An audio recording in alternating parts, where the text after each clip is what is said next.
In the very beginning, before time, for planets, before humanity, God already existed. The Bible opens with a clear and powerful statement. In the beginning, God created the heavens and the earth.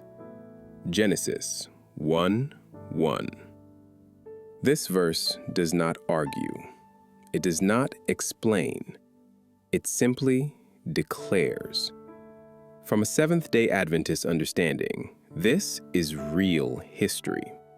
A sovereign God creating a real world in 6 literal days by the power of His Word. Genesis continues, "Now the earth was formless and empty. Darkness was over the surface of the deep, and the Spirit of God was hovering over the waters." Genesis 1:2. There was no shape, no structure, no life, yet God was present. Even before creation began, the Spirit of God was active, ready to bring order out of emptiness. Day 1. Light by God's Word.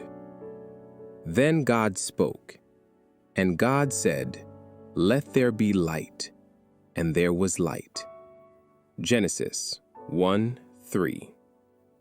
Light did not evolve. It appeared instantly because God commanded it. God separated the light from the darkness. God called the light day, and the darkness He called night. And there was evening, and there was morning, the first day. Genesis 1:5. This phrase, evening and morning, will repeat for every day of creation. From an Adventist perspective, this confirms literal 24-hour days. Creation unfolded in real time. Day 2. The sky. On the second day, God created the sky. And God said, "Let there be a vault between the waters, to separate water from water." Genesis 1:6. God formed the atmosphere, space for clouds, wind, and breath. And there was evening, and there was morning, the second day.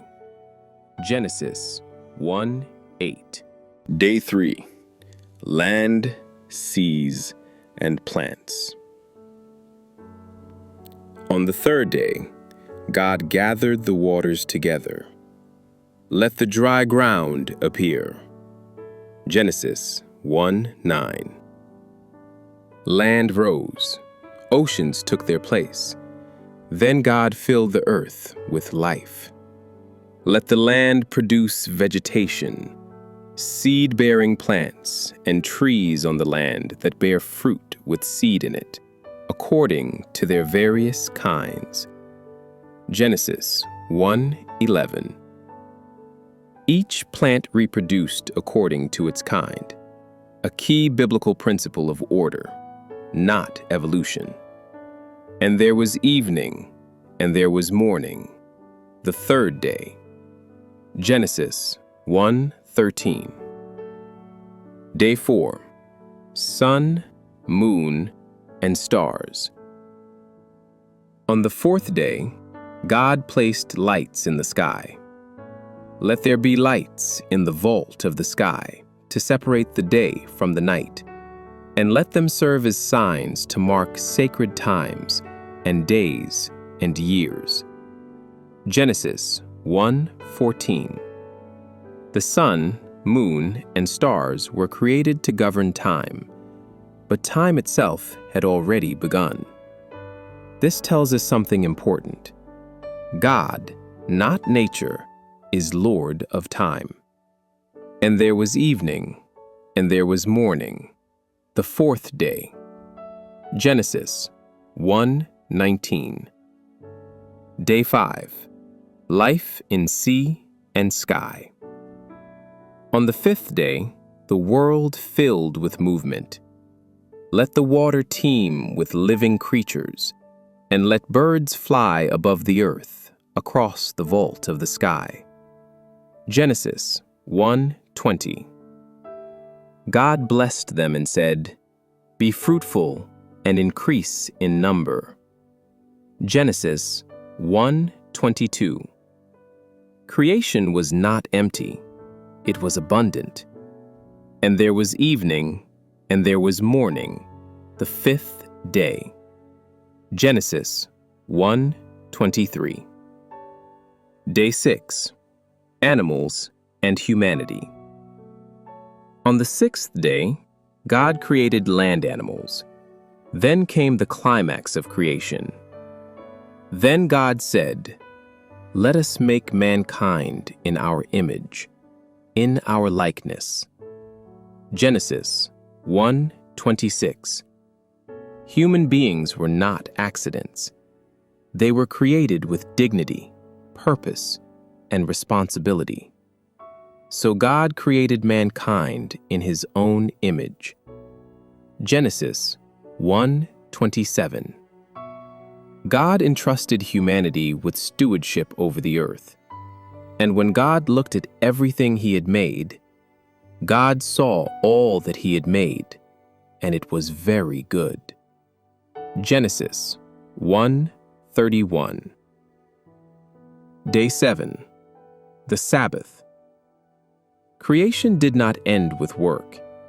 It ended with rest. By the seventh day, God had finished the work he had been doing. So on the seventh day, he rested.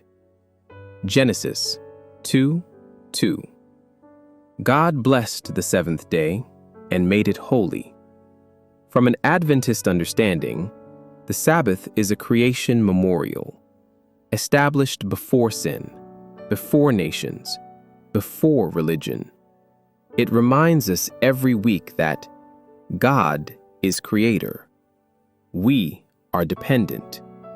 Rest is sacred. Closing. Why creation still matters. Genesis 1 tells us we are not random. Remember the Sabbath day by keeping it holy.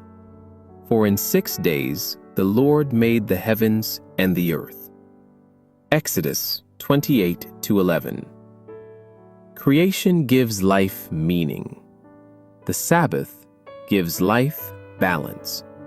And every week, God invites us to pause, to remember where we came from and who holds the world in his hands.